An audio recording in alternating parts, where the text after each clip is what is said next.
ഞങ്ങളുടെ ചാനലിലേക്ക് സ്വാഗതം. ഉയരുന്ന സ്വഭാവമുള്ളവയ്ക്ക് നിർത്തുന്ന സ്വഭാവമുണ്ട്. ബുദ്ധൻ. ഉദിക്കുന്നതെന്തും ക്ഷയിക്കും എന്ന വാക്കുകൾ ബുദ്ധമതത്തിലെ അടിസ്ഥാന തത്വങ്ങളിലൊന്നാണ്. ജീവിതത്തിലെ എല്ലാ കാര്യങ്ങളും, സന്തോഷവും ദുഃഖവും, സമ്പാദ്യവും നഷ്ടവും, ജനനവും മരണവും എന്നിവ അസ്ഥിരവും മാറ്റത്തിന് വിധേയവുമാണെന്ന് ഇത് നമ്മെ ഓർമ്മിപ്പിക്കുന്നു. ഈ ലളിതമായ പ്രസ്താവന നമുക്ക് ജീവിതത്തെ കൂടുതൽ ശാന്തിയോടും കാരുണ്യത്തോടും കൂടെ നേരിടാൻ പ്രചോദനം നൽകുന്നു. ഇവിടെ ഉദിക്കുന്നതെന്തും ക്ഷയിക്കും എന്നതിന്റെ ചില പ്രചോദന മുദ്രകൾ. അനാസക്തി.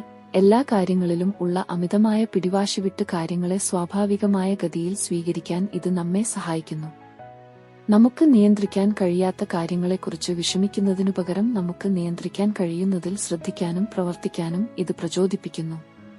ക്ഷമ. മാറ്റം ജീവിതത്തിന്റെ സ്വഭാവമാണെന്ന് മനസ്സിലാക്കാനും ദുഃഖസമയങ്ങളിലും ശാന്ത കൈമൂറാനും ഇത് നമ്മെ സഹായിക്കുന്നു. എല്ലാം കടന്നുപോകുമെന്ന് അറിഞ്ഞാലുടൻ നിരാശയ്ക്ക് വഴങ്ങാതെ ക്ഷമയോടെ കാത്തിരിക്കാനുള്ള കരുത്ത് ലഭിക്കുന്നു.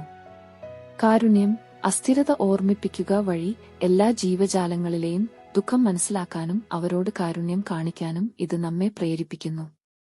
നമുക്ക് അനുഭവിക്കുന്ന കാര്യങ്ങൾ മറ്റുള്ളവരും അനുഭവിക്കുന്നുണ്ടെന്ന് ഓർമ്മിപ്പിച്ചുകൊണ്ട് കൂടുതൽ സഹാനുഭാവത്തോടും മനസ്സലത്തോടും കൂടെ ജീവിക്കാൻ ഇത് പ്രചോദനം നൽകുന്നു. ആത്മജ്ഞാനം. ഈ ലോകത്തിലെ എല്ലാം മാറ്റത്തിന് വിധേയമാണെങ്കിൽ യഥാർത്ഥ ആത്മാവ് സ്ഥിരവും മാറ്റമില്ലാത്തതുമാണെന്ന് തിരിച്ചറിയാൻ ഇത് നമ്മെ സഹായിക്കുന്നു. ഈ തിരിച്ചറിവ് വഴി ഭൗതിക കാര്യങ്ങളിൽ നിന്ന് വിട്ടുപോയി ആത്മീയമായ വളർച്ചയിലേക്ക് നയിക്കുന്നു. ഉദിക്കുന്നതെന്തും ക്ഷയിക്കും എന്നത് കേവലം ഒരു തത്വചിന്തയല്ല, നമ്മുടെ ദൈനംദിന ജീവിതത്തിൽ പ്രയോഗിക്കാവുന്ന ഒരു മന്ത്രമാണ്. ഈ തിരിച്ചറിവ് ഉൾക്കൊണ്ട് ജീവിക്കുമ്പോൾ ഭയവും ആകുലതയും കുറയുകയും സന്തോഷവും കാരുണ്യവും അനുഭവിക്കാനുള്ള കഴിവ് വർദ്ധിക്കുകയും ചെയ്യും. കല്ലേറ്റ് പതഞ്ഞുതുള്ളുന്ന കടലിന്റെ നെഞ്ചിൽ സൂര്യൻ അസ്തമിച്ചു വീഴുമ്പോഴാണ് പെരുത്തേവന്റെ കഥ തുടങ്ങുന്നത്. കേരളത്തിന്റെ തീരത്ത് ചെങ്ങന്നൂരിന്റെ മണൽപ്പരപ്പിൽ ഒരു മുക്കുപടയാളിയാണ് അവൻ. ദിവസവും കടലിന്റെ ആഴങ്ങളിലേക്ക് മുങ്ങി ഏറ്റവും അപൂർവവും വിലപിടിച്ചതുമായ മുത്തികൾ തേടിയാണ് ജീവിതം മുന്നോട്ടു നീക്കുന്നത്. ഒരു നാൾ തന്റെ ജീവിതത്തിലെ ഏറ്റവും വലിയ മുത്തിയെ പെരുത്തേവൻ കണ്ടെത്തി.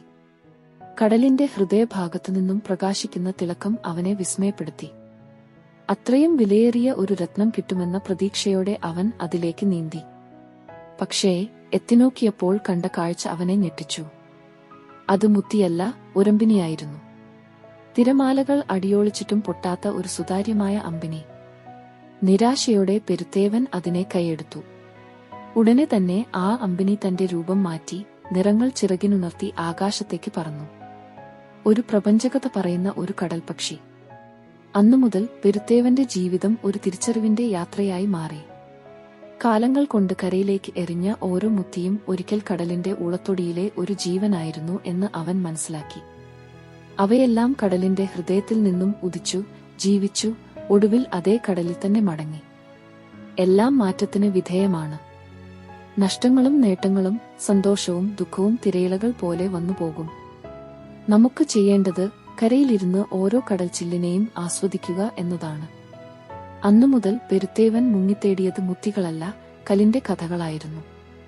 ഓരോ തിരയിലും പ്രകാശിക്കുന്ന സൂര്യകിരണങ്ങളിൽ, ഉയർന്നു വീഴുന്ന തിരമാലകളിൽ, കരയിലേക്ക് കടന്നുവരുന്ന നിലാവിങ്കിൽ അവൻ കണ്ടത് നിത്യമായ മാറ്റത്തിന്റെ ഗിരിപ്രസ്താവനയായിരുന്നു.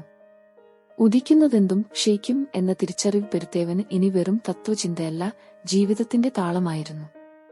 അതാണ് അവന്റെ കഥ. ജീവിതത്തിന്റെ അനിശ്ചിതത്വം ഒരു വെല്ലുവിളിയല്ല, മറിച്ച് ഒരു നിമിഷത്തെ ആഘോഷമാക്കി മാറ്റിയ കഥ. പെരുത്തേവന്റെ ജീവിതത്തിലെ കഥ ആരംഭിച്ചിടത്തുനിന്നും തുടങ്ങാം. കടലിൽ നിന്നും ലഭിച്ച കടൽപക്ഷി അവനെ ഒരു പുതിയ യാത്രയിലേക്ക് നയിച്ചു. ആ പക്ഷി പറന്നുപോയ ദിശയിലേക്ക് നോക്കി ഏറെ നേരം പെരുത്തേവൻ നിന്നു. കടലിന്റെ വിശാലത അവനെ വിഴുങ്ങാൻ ഒരുങ്ങി. എന്നാൽ ഉള്ളം പിടയ്ക്കാതെ അവൻ തന്റെ ചെറുപറവുമുണ്ടിയിൽ കയറി കടലിന്റെ ഹൃദയത്തിലേക്ക് നീന്തി. ചുറ്റും ഇരുട്ട് പടർന്നു പിടിച്ചപ്പോൾ ഭയം ഒരു തണുത്തുകാറ്റ് പോലെ പിടിച്ചുകെട്ടി. പക്ഷേ ആ കാറ്റിനെ യോഗാസനത്തിലൂടെയും പ്രാണായാമത്തിലൂടെയും അവൻ പറത്തിവിട്ടു. കടലിന്റെ ആഴങ്ങളിൽ നിന്നും വരുന്ന തെളിമ പെരുത്തേവന് വഴികാട്ടി. ആ കാഴ്ച അവനെ മറ്റൊരു ലോകത്തേക്ക് കൊണ്ടുപോയി. വിവിധ വർണ്ണങ്ങളിൽ തിളയ്ക്കുന്ന പവിഴപ്പുറ്റുകൾ, അവയ്ക്കിടയിൽ നൃത്തം ചെയ്യുന്ന മത്സ്യക്കൂട്ടങ്ങൾ, അപൂർവ ജീവികളുടെ വസതി. കടലിൽ ഇതുവരെ കാണാത്തൊരു ഭംഗി പെരുത്തേവൻ കണ്ടു. അവിടെ സമയം നിലച്ചുപോയതുപോലെ. ദുഃഖങ്ങളും സന്തോഷങ്ങളും ഭൂമിയുടെ ഗുരുത്വാകർഷണത്തിന് കീഴിൽ അധീനപ്പെട്ടവയാണെന്ന് അവൻ തോന്നി. പെരുത്തേവൻ അവിടെ ദിവസങ്ങളോളം ചിലവഴിച്ചു. കടലിന്റെ ഭാഷ പഠിച്ചു, അതിന്റെ രഹസ്യങ്ങൾ മനസ്സിലാക്കി. സ്വയം ഒരു കടൽത്തുള്ളി പോലെയായി മാറ്റത്തിന്റെ ഈണത്തിനൊപ്പം ചലിച്ചു.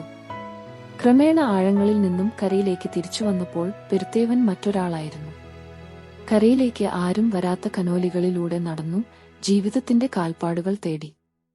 മത്സ്യത്തലകൾ വലിച്ചെറിഞ്ഞ കടൽപക്ഷികളോട് സംസാരിച്ചു, അവരുടെ യാത്രകളിൽ പങ്കുചേർന്നു.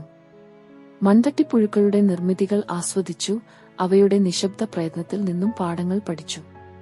പെരുത്തേവൻ മറ്റുള്ളവരോട് തന്റെ കഥ പറഞ്ഞു തുടങ്ങി. നദികളും മലകളും കാറ്റും മഴയും പറയുന്ന കഥകളുമായി അവൻ ചേർന്നു. സ്കൂളുകളിലും കടൽത്തീരങ്ങളിലും സന്ദർശനം നടത്തി. കുട്ടികളുടെ കണ്ണുകളിൽ കടലിന്റെ തിരമാലകൾ നിറയ്ക്കാൻ ശ്രമിച്ചു. ജയ് ഹിന്ദ്. നിങ്ങളുടെ സമയത്തിനും ശ്രദ്ധയ്ക്കും നന്ദി. ഞങ്ങളുടെ വീഡിയോ നിങ്ങൾക്ക് പ്രചോദനമാകുമെന്ന് ഞങ്ങൾ പ്രതീക്ഷിക്കുന്നു. നിങ്ങളുടെ സുഹൃത്തുക്കൾക്കും കുടുംബാംഗങ്ങൾക്കും വീഡിയോ ലൈക്ക് ചെയ്യാനും അഭിപ്രായമിടാനും പങ്കിടാനും ഞങ്ങൾ അഭ്യർത്ഥിക്കുന്നു. ഇതുപോലെയുള്ള മോട്ടിവേഷണൽ വീഡിയോകൾക്കായി ഞങ്ങളുടെ ചാനൽ സബ്സ്ക്രൈബ് ചെയ്യുക. ജയ് ഹിന്ദ്.